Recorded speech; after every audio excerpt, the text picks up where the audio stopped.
पाकिस्तान में हर किस्म के माफिया को आज़ादी है, जब चाहें जैसे चाहें आवाम का खून निचोड़ लें, अरबों का टीका लगा लें, नाजायज़ मुनाफा कमा लें, हुकूमत नहीं पूछेगी, कोई आप पर हाथ नहीं डालेगा। ज़्यादा से ज़्यादा होगा क्या, एक नोटिस हो जाएगा, थोड़ा सा शोर मच जाएगा, ज़िम्मेदारों को सज़ा दिलाने के वादों के साथ साथ एक तहकीकाती कमीशन भी बन जाएगा, रिपोर्ट मुकम्मल की जाएगी और फिर फाइल एक कमरे में बंद करके उस पर ताला डाल दिया जाएगा। पाकिस्तानियों को ताज़ा फ्राई किया गया है इस वक्त खाने के तेल में, जिसकी कीमतें आलमी मंडी में तो कम हुई हैं, लेकिन पाकिस्तान में हैरानकुन तौर पर इसमें इजाफा हुआ है। दिसंबर 2024 में आलमी मंडी में पाम ऑयल की कीमत फ़ी मेट्रिक टन तकरीबन $1200 से ज़ायद, जो इस वक्त कम होकर $1000 से नीचे आ गई है। तकरीबन 24% की कमी हुई है। लेकिन पाकिस्तान में कीमत में 4.5% का इजाफा हुआ है, जिसके बाइस अवाम 1 लीटर पर तकरीबन 150 से 170 रुपए से ज़ायद अदा कर रहे हैं। दिसंबर में नाज़रीन जब आलमी मंडी में तेल की कीमतें कम हुई और पाकिस्तान में नीचे नहीं आई, तो वज़ीर आज़म ने फरवरी में नोटिस लिया था इसका। पाकिस्तान बनास्पति मैन्युफैक्चरर्स एसोसिएशन के साथ मुज़ाकरात भी हुए थे, लेकिन कोई रिलीफ नहीं मिला था। मुसाबकती कमीशन ने भी इंपोर्टर्स और मिल मालिकान के ख़िलाफ़ एक्शन लेने के बजाय छापा मारा तो ऑयल टैंकर्स एसोसिएशन के दफ्तर पर, और बताया गया कि कुकिंग ऑयल की सप्लाई में टैंकर्स माफिया का मुबैना गठजोड़ कीमतों को मसनूई तौर पर बढ़ाने का जिम्मेदार है। इंक्वायरी आखिरी मराहिल में है और जल्द इस हवाले से हतमी फैसला मुतवक्का है। इस मामले को भी तकरीबन 4 महीने से ज़्यादा हो गए हैं, लेकिन अब तक कोई एक्शन तो सामने नहीं आया हमारे। चीनी के मामले पर भी हुकूमत जिम्मेदारों को कटहरे में लाने के बजाय उनके सामने हथियार डाल चुकी है।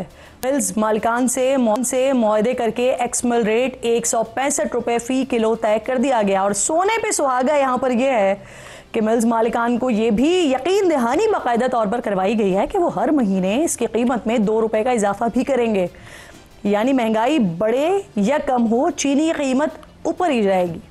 1 लीटर पेट्रोल पर अवाम पहले ही 104 रुपये टैक्स अदा कर रहे हैं, जबकि खबरें ऐसी हैं कि गैस सेक्टर का गर्दिशी कर्जा ख़त्म करने के लिए हुकूमत पेट्रोलियम लेवी की मद में मज़ीद 10 रुपये इजाफे की तैयारी कर रही है। अब यहाँ मैं सिर्फ इतना ही कहूँगी कि अब तो घबरा के ये कहते हुए कि मर जाएंगे, मर के भी चैन ना पाया तो किधर जाएंगे, ये बात करते हुए भी ना अब थोड़ी सी घबराहट से शुरू हो जाती है कि इसके बाद और से जो तक जाएगी। मेरे इंतहाई मौजूज़ मेहमानों में मुझे बैरिस्टर उमैर नियाज़ी साहब ज्वाइन कर रहे हैं स्टूडियो में, इसके साथ साथ major general retired Zahid Mahmood साहब दिफाई तज्ज़ियाकार हैं, प्रोग्राम में साथ मौजूद हैं, और हुकूमती मौक़िफ़ के लिए सेनेटर अफनान साहब पाकिस्तान मुस्लिम लीग नून के अहम रहनुमा है। तीनों मेहमानों की बेहद शुक्रगुजार हूँ। अफनान साहब ज़रा आपसे ही बात का आगाज़ कर लें। सर सुन तो आप चुके हैं आगाज़, चीनी की कीमत, तेल की कीमत, सुनने में आया जब चीनी के मामलात में पैसे बढ़े, फिर वज़ीर आज़म साहब ने कहा, नोटिस लेने की बात हुई, फिर उसके बाद हम देख रहे हैं वहाँ पर यकीन दहानी करवा दी गई है।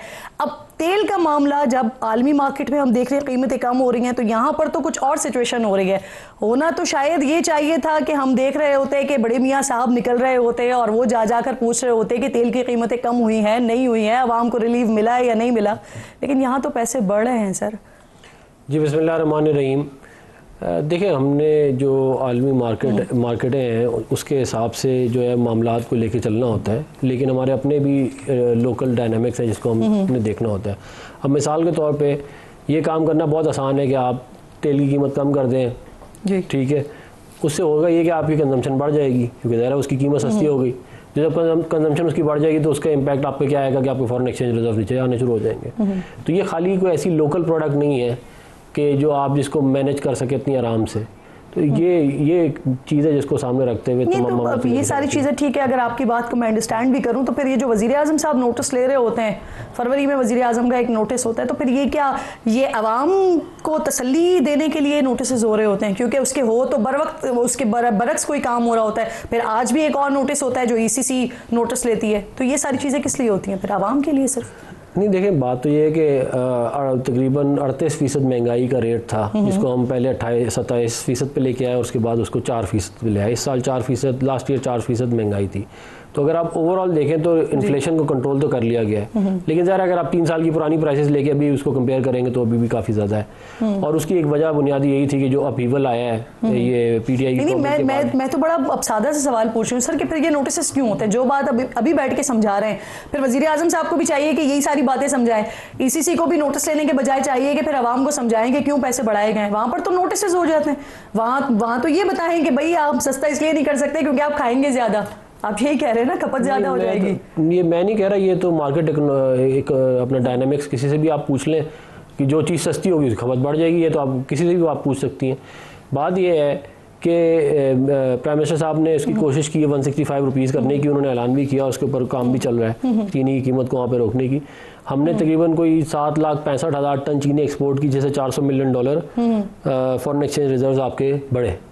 अब उन्होंने 50,000 टन की इंपोर्ट की जो है वो टेंडर किया है। अगर आप इसको माइनस कर दें 7,65,000 से 50,000 को, तो $375 मिलियन का अभी भी नेट प्रॉफिट। 2021 में आपकी इस तरह की दलील नहीं थी वैसे? नहीं, मैं तो ये कह रहा हूं एक्सपोर्ट्स की बात, इसी तरह का मसला नहीं, मैं एक्सपोर्ट्स की बात कर रहा हूँ। देखिए 2.8 मिलियन टन अभी भी आपके पास पड़ी हुई है। शुगर मिल एसोसिएशन की फिगर उठा के आप देख लें, अगर 2.8 मिलियन टन पड़ी है तो it is more than enough for the country. तो फिर 165 का एक्समिल रेट क्यों तय किया अगर चीनी वाफर मिकदार में आपके पास पड़ी हुई है? देखिए वो होता है ये कि ज़ाहिर है बाज़-औक़ात जो है वो ये कार्टेलाइज्ड किस्म की सिचुएशन है शुगर की इस मुल्क के अंदर जी। अब बहुत सारे ऐसे हैं जो अगर वो रोक लें सप्लाई मार्केट के अंदर तो प्राइस ऊपर चली जाती है। हुकूमत करती है कि हुकूमत बेबस है। नहीं, हुकूमत अपनी कोशिश कर रही है, इंशाल्लाह उसको हम नीचे लेके आ रहे हैं। ठीक। और इसको हम कंट्रोल में ले आएंगे। वैसे मैं आपको ये बता रहा हूँ कि आप इन्फ्लेशन की अगर आप नंबर्स खाली देखें तो वो आप जो मैंने बात की आप चेक कर लें कि वो तो। लेकिन सर यहाँ पर ये जो अगर हम स्पेसिफिकली तेल की बात करते हैं, आलमी मार्केट में पैसे कम है, यानी कि तेल जो खरीद रहे हैं और खरीद के जो बेच रहे हैं वो सस्ता खरीद के महंगा बेच रहे हैं, तो यहाँ पर तो फिर सवाल है ना। और फिर उसके बाद सवाल के साथ साथ फिर उसका जवाब भी हुकूमत ने ही देना है ना कि ऐसा करने की इजाजत भी क्यों दी जा रही है। मैं एक बात आपको देखें ऐड कर दूं, सस्ता खरीद के महंगा बेचने की वजह है ना, मार्केट में सस्ता है ना। नहीं, आप मेरी गुजारिश सुन लेना। बात ये बेचने की क्या वजह है? वजह ये कि आपकी लोकल प्रोड्यूस नहीं है ना, आपने डॉलर पे लेना है उसको। आप रुपीस में तो ले ही नहीं सकते उसको, आपके लोकल प्रोडक्ट नहीं है। तो जब अगर आप उसको बहुत ज्यादा उसकी कीमत को नीचे ले आएंगे तो आप को ज़्यादा इंपोर्ट करना पड़ेगा, जिसका आपको पता ही है फॉरेन एक्सचेंज रिजर्व की हमारी सिचुएशन क्या है। सही। तो और हमारे पास जो लायबिलिटीज हैं और जो हमने डेट जितने पे करने हैं इस साल उसको सामने रख के। सही। अब उमर साहब, आप लोगों की जो पॉलिटिक्स पिछले कुछ अरसे से चल रही है, ये बहुत सारे मसाइल हैं जिसके ऊपर बहुत अच्छी बात भी हो सकती है और जिस पर आपको आवाम की सपोर्ट भी मिल सकती है, क्योंकि आवाम भी यही चाहती है कि महंगाई पर बात की जाए, जो अवामी इशूज़ हैं उन पर बात की जाए। लेकिन आपकी सियासत जो घूम रही है वो इसी गर्द घूम रही है। खान साहब की रिहाई, ईद के बाद निकलेंगे, मुहर्रम के बाद निकलेंगे, 5 तारीख को पीक पर जाएंगे। अवामी इशूज़ पर तो आप लोगों ने भी सर आंखें बंद की हुई हैं। नहीं, देखिए बजट का सेशन गुजरा, उस पर आप एक एमएनए की तकरीर उठा के देख लें।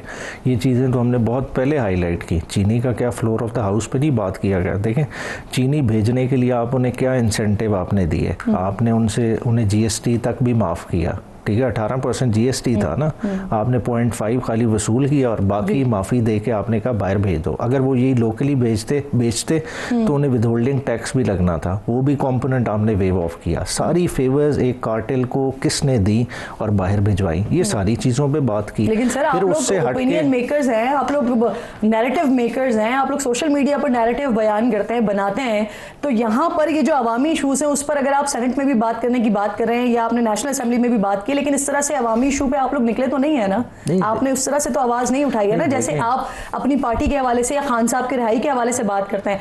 आपके दौर में जो चीनी का इशू बनाया था ऑपोजिशन ने, वो आप नहीं कर सके सर, या कर सके? आपको लगता है, तस्लीम करें आप इस बात को कि आप नहीं बना सके ऐसा इशू जो ऑपोजिशन ने आपके खिलाफ बनाया था? देखिए चीनी वाला हो या जो दूसरे सीमेंट हो, इधर कार्टेल्स ऑपरेट कर रहे हैं, आपको मानना पड़ेगा। और उन कार्टेल्स की पेनिट्रेशन असेंबलीज तक भी है, ठीक है। ऐसे तो नहीं ये फैसले ले जाते। बात है क्यों नहीं इस सेक्टर्स को डीरेगुलेट करते, क्या डर है? देखें क्या चीनी प्रोड्यूस करना कि काम मैन्युफैक्चरर का हक नहीं है? क्यों उसकी लाइसेंसिंग गवर्नमेंट ने अपने पास कंट्रोल करके रखी है? आज इख्तियार दे दें सूबों को, आज बल्कि सूबों को भी ना दें, हर इंडिपेंडेंट एंटरप्राइज को इजाजत हो वो चीनी का यूनिट सेटअप कर ले। लेकिन आपने मेरी बात का अभी भी जवाब नहीं दिया। ये सारे मसाइल हैं अपनी जगह पर मौजूद, लेकिन आपने इस मसले को मसला बनाया नहीं ना। जिस तरह से आपके दीगर मसाइल हैं, आपने उस तरह से आवाम के मसले को टेकअप नहीं किया। मैं इस पर आपसे सवाल करेंगे, मुझे इजाज़त दीजिएगा। जाहिद साहब बहुत शुक्रिया, अस्सलाम वालेकुम सर। पाकिस्तान में हम देखते हैं इस तरह के इशूज़ आते हैं, अवामी इशूज़ आते हैं, और अगर अवाम की तरफ से कोई प्रेशर आता है तो फिर कमीशन बनते हैं, रिपोर्ट्स बनती हैं। कमीशन और रिपोर्ट बनने की हद तक तो हमने देखा है, लेकिन उसके बाद जो होना चाहिए वो नहीं नज़र आता, ऐसा क्यों? जी, thank you very much Kiran for the invite.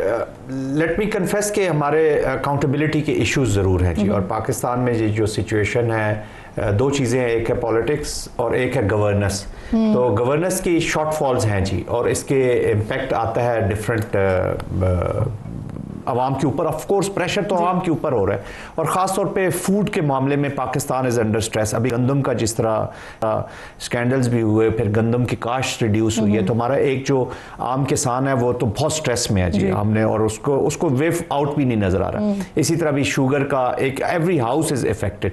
तो आई थिंक गवर्नेंस की जो शॉर्टेजेस हैं पाकिस्तान में, प्रॉब्लम किरण मैं ज़ाती तौर पर समझता हूँ कि हमें प्रॉब्लम्स की भी आइडेंटिफिकेशन हुई है, प्रॉब्लम्स को सॉल्व कैसे करना है शायद वो भी हमारे पास सॉल्यूशंस हो। सॉल्व करने की नियत नहीं है, विल जो है ना, विल उसके फिर कार्टेल्स की बात कर रहे हैं, अभी अपोजिशन भी कर रही है, गवर्नमेंट भी कर रही है। तो ये कार्टेल्स कहाँ से, कोई बाहर के इंपोर्टेड कार्टेल्स तो है नहीं, या कोई रशिया में या चाइना में या अमेरिका में तो नहीं बैठा, हमारे अपने ही हैं। फिर मिल मालकान पॉलिटिक्स में भी हैं, बिग नेम्स आर देयर। तो इस वजह से अवाम में एक बदजनी समझ लें, या उनका जो confidence in the state functioning है वो अंडरमाइन हो रहा है, which will ultimately effect their politics also. तो लॉस तो सारों का है। अब जब हम सब में जाएंगे तो आई थिंक जो विल है उसकी इम्प्लीमेंटेशन होती है, जब तक अवाम को नजर नहीं आएगी वो सेटिस्फाइड नहीं होंगे जी। तो वो हमेशा वो पहले, अब तो पाकिस्तान में अनफॉर्चुनेटली ये हालात हो गया कि अवाम पहले ही तैयार हो जाती है। अब चीनी का बहरान आने वाला है, गंदम का बहरान आने वाला है, लोग रेडी होते हैं, उनको पता होता है कि अक्टूबर नवंबर आने वाला है, अब ये होने वाला है, अब समर्स आने वाले हैं, तो अब ये होने वाला है, तो लोग इसके लिए मेंटली प्रिपेयर होते हैं। यस, मेंटली प्रिपेयर है, गवर्नेंस को एड्रेस करना है। अपोजिशन का भी काम है कि अपनी शैडो गवर्नमेंट्स बनाएं, ठीक है, पॉलिटिक्स अपनी करते